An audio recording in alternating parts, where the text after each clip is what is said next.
wabarakatuh, teman-teman sekalian. Sebelumnya, kenalin nama aku Anissa Dwi Novitasari, biasanya lebih akrab dipanggil Ica.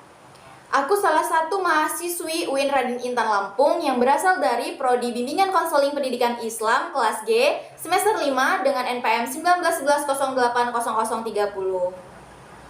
Oke, hari ini di video ini aku bakal ngasih sedikit edukasi nih untuk teman-teman dan para remaja sekalian tentang kasus yang lagi marak-maraknya di kalangan remaja. Ya, seperti yang teman-teman sekalian baca di judul, aku bakal bahas tentang seks pranikah atau perilaku seksual pranikah. Oke, sebelumnya teman-teman semua ada yang tahu nggak sih sebenarnya perilaku seksual itu apa? Menurut Sarwono, perilaku seksual adalah segala tingkah laku yang didorong oleh hasrat seksual, baik yang dilakukan sendiri dengan lawan jenis maupun sesama jenis, tanpa adanya ikatan pernikahan menurut agama. Sedangkan menurut Stuart and Sandon, perilaku seksual yang sehat dan adaptif itu dilakukan di tempat pribadi dalam ikatan yang sah menurut hukum.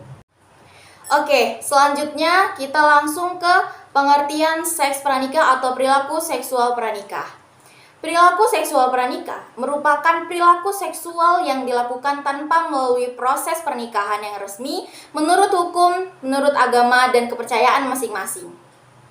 Oke, itu tadi sedikit pengertian dari seks pranikah atau perilaku seksual pranikah. Selanjutnya, kita menuju ke faktor penyebab perilaku seks pranikah atau perilaku seksual pranikah. Kira-kira apa aja sih faktornya?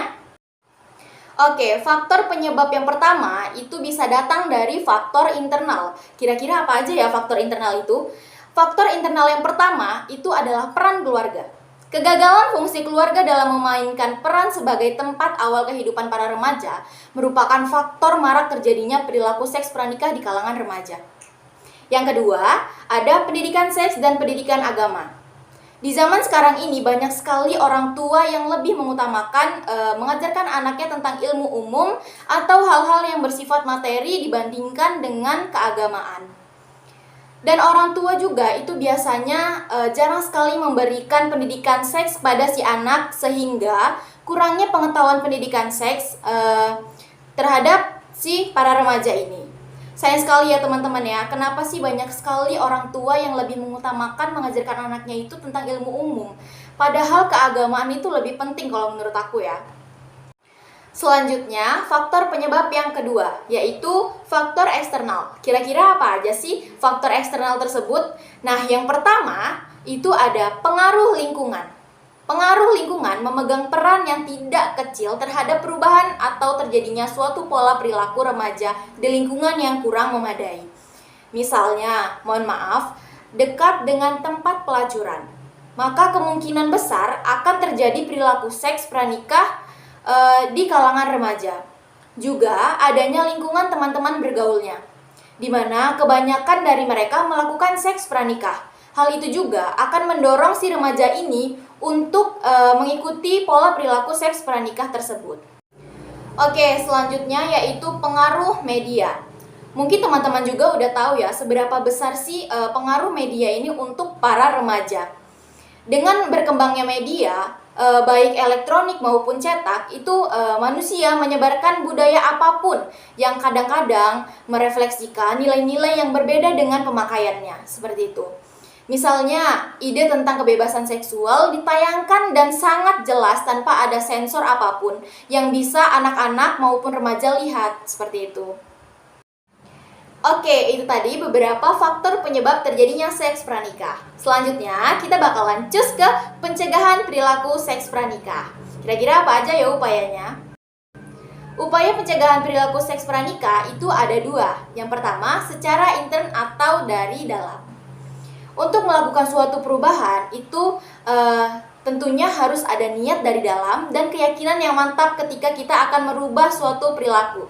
Harus dari kesadaran sendiri, bukan karena pengaruh lingkungan atau paksaan saja.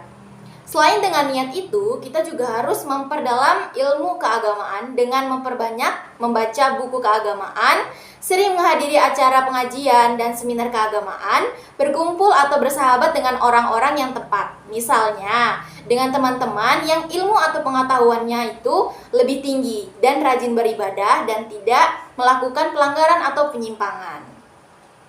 Oke, upaya yang kedua yaitu upaya secara eksternal. Melakukan perubahan tidaklah mudah.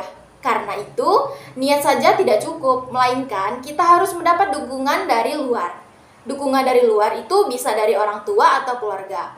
Dengan menerapkan kedisiplinan beragama dari kecil atau sejak dini. Dan mendukung sepenuhnya ketika seorang anak ingin memutuskan kembali ke jalan yang benar. Selain itu, dukungan dari teman yang mungkin pengetahuan agamanya lebih tinggi, yaitu dengan sering menasihati, berbagi pengalaman tentang ilmu keagamaan. Karena biasanya pengaruh teman atau sahabat itu lebih besar dibandingkan dengan keluarga. Oke, setelah tadi kita bahas tentang pencegahannya, sekarang kita bakal bahas tentang treatmentnya nih. Adapun alternatif treatment yang dapat kita berikan kepada remaja, yaitu tentang pemberian informasi mengenai pendidikan seks, psikoedukasi berbasis kognitif perilaku, dan pelatihan asertivitas normatif. Dari ketiga alternatif tersebut, pelatihan yang dipilih yaitu asertivitas normatif sebagai intervensi penelitian ini.